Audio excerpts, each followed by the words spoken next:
Deci, bună ziua, noi avem un nou video. O să facem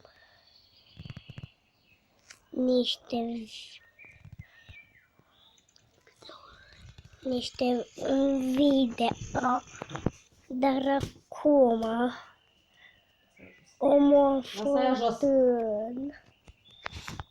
într-o apă. S-a necat. Deci o să facem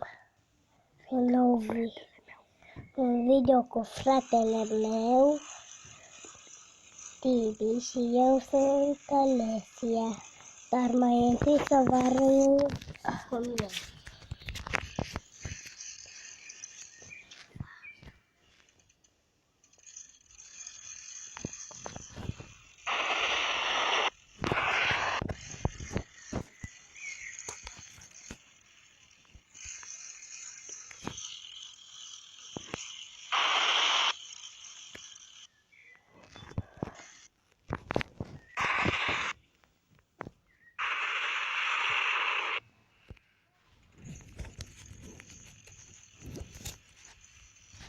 Deci, cred că noi suntem într-o pădure. Deci, bicicletă. Deci,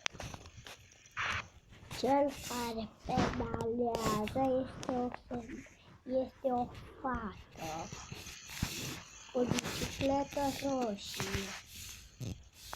Deci fratele meu conduce și să vedeți că conduce el.